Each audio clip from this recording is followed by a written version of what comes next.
In the face of adversity, Link seems to always overcome his obstacles. And I think there's part of us that identifies with Link. Because when you look at his character, he is the guy who oversleeps. He's not the biggest, not the strongest, not the fastest. He's not even the best Link trainer. But somehow, he always seems to face his challenges head on. And I think a lot of us can identify with being that reluctant hero type. No matter how things come about in our life, whether it be something like bills that we can't pay, or a job interview, or something as serious as an illness or addiction, we look at these obstacles and it looks like they're too big to overcome. Yet we put our head down and we get through it. And I think that's so often the story with Skyward Sword and The Legend of Zelda. I racked my brain trying to figure out how to best cover this game. It's been out for almost a decade, and yes, it's got like a revamp, and it looks a little bit better, and I feel like it plays better, but it's still essentially the same game that we had a decade ago. And many of us didn't get to play it like we did, and I think that the story does deserve a little bit of attention, but the same narrative that I kept coming back to over and over and over again with this game is being Link. Underpowered, gigantic obstacles that seem to be too big to deal with, but you always end up making it through. And I understand that the base story for Skyward Sword is going to be the same for any Zelda, and it gets to be a story of a princess who's in danger, and you go and try to save her. I think that story's been told a million times. I think we know that story. But there's so many other smaller stories in the Skyward Sword that I think also deserve a lot of attention. But I don't want to give the story away if you haven't played it. So it's kind of a hard place to be. The duality of covering a game. With Skyward Sword, I think the main thing that we see is many, many, many characters who go through this place in their life where they're forced to change, or they need to handle a situation, but for that they have to grow. For that they have to face this adversity. And with some characters, they really become staples for almost the entire series, and loved characters who we can't seem to forget because of the way that they handled the adversity and overcame that obstacle. There's much more to talk about with the Skyward Sword and The Legend of Zelda, evolving character growth, but again, I don't want to give too much away. Well, I have to say, my time with this game has been amazing. I really enjoyed it. There's probably a lot of people like me who never owned a Wii or a Wii U. Well, we're poor. You could choose one console, and you went with the PlayStation, you went with the Xbox.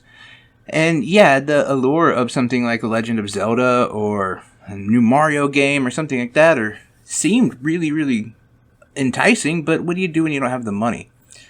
And that was definitely my situation. Just didn't have the money to actually purchase these consoles and get the systems. Now that I'm a little bit older, got my own job, got my own money, doing better, I'm able to experience all of it.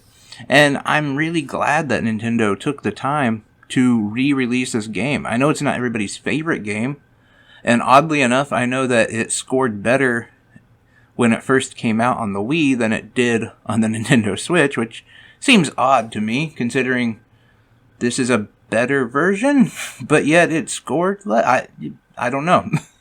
Have to get back with me on that one. But the big controversial thing with this game has been the controls. And they're not perfect.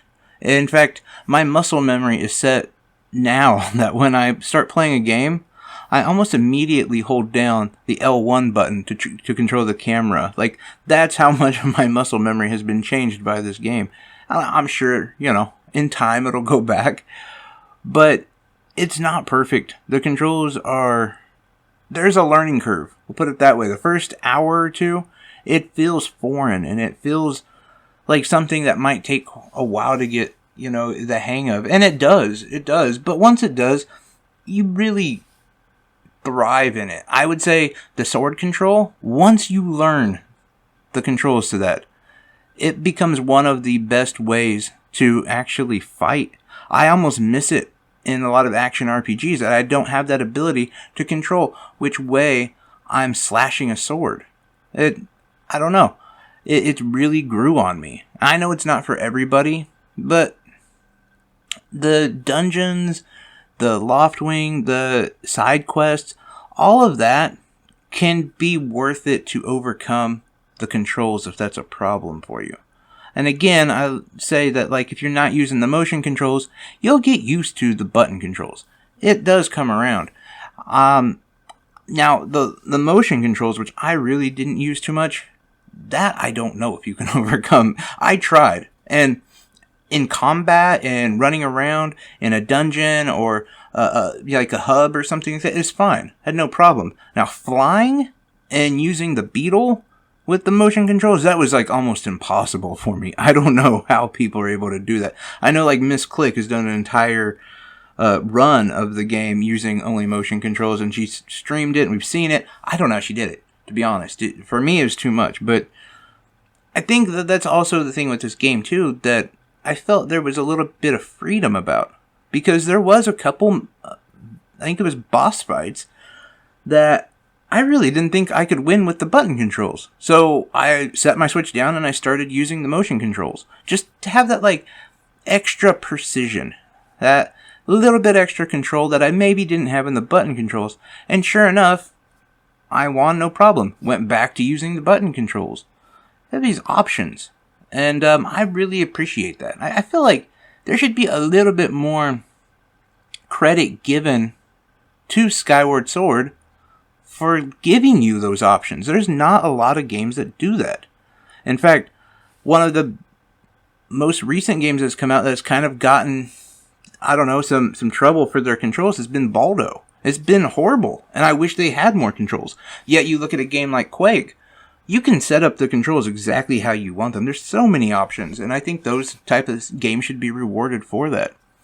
The graphics and the gameplay, I'm always going to say with almost any Legend of Zelda game, in fact, yes, every Legend of Zelda game, the gameplay is through the roof enjoyable. Amazing. Fun. I mean, if it's Breath of the Wild in that open, or if you're talking about the dungeon style of like classic Zelda, there's always so much in the Legend of Zelda games that the replayability, the just fun factor is always through the roof. The Nintendo knows exactly what they're doing with The Legend of Zelda, and they do it well. The graphics are what they are. This is a remake of a Wii game. It's not even like a remake, a total remake. It's more of a lightened the edges and softened a little bit of things out. Maybe made a few colors pop.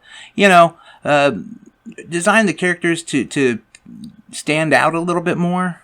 But it's not in any way a remake.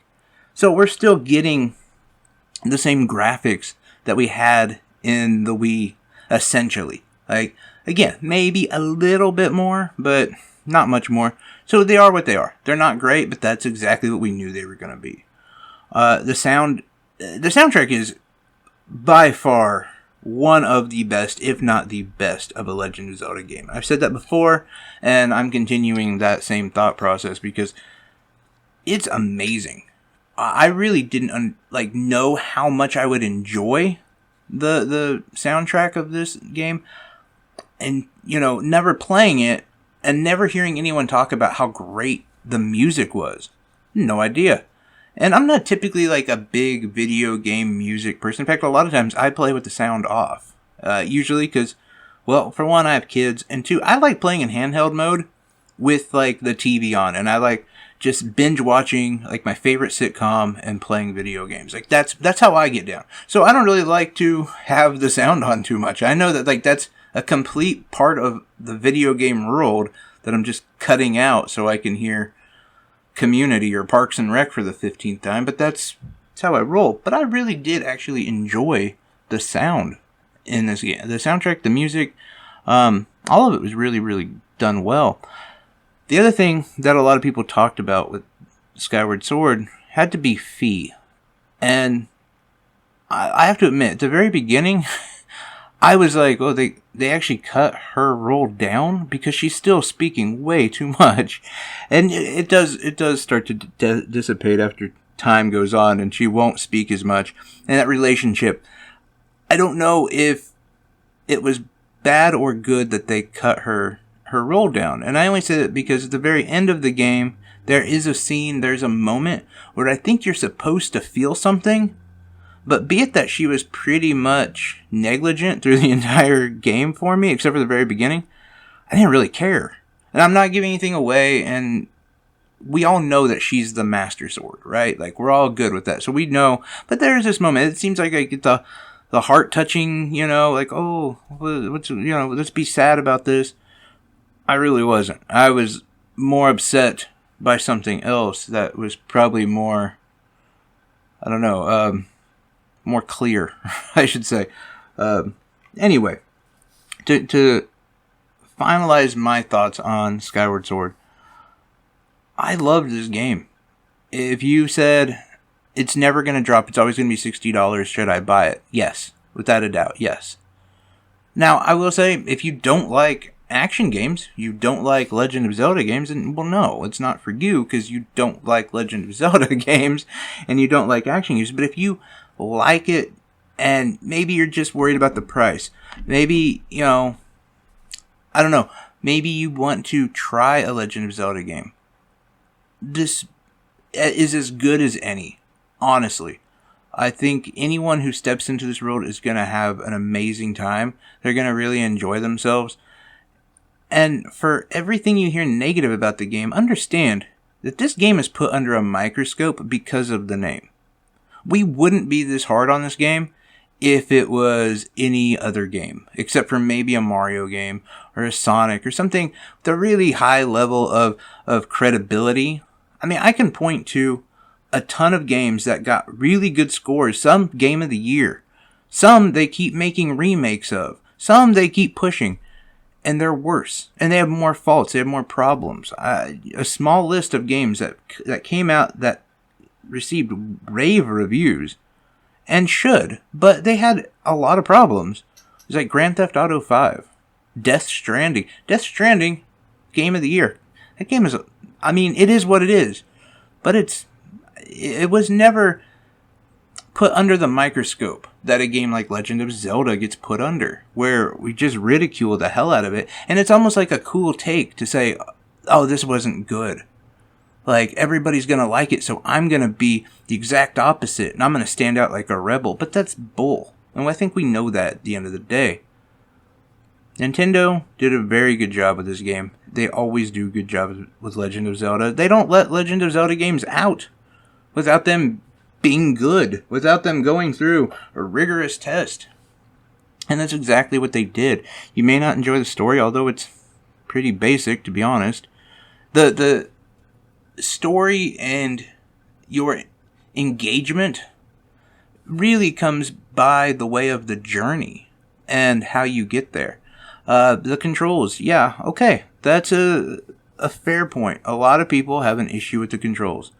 And I'm telling you, you'll get used to it. I am almost like, I don't know, I almost have like a ADD, like a habit issue with controls, and they have to be a certain way. I can't do inverted controls. That right stick that better be my camera, and it better be a free camera. If it's in like a stuck camera position, I can't stand it. It drives me crazy.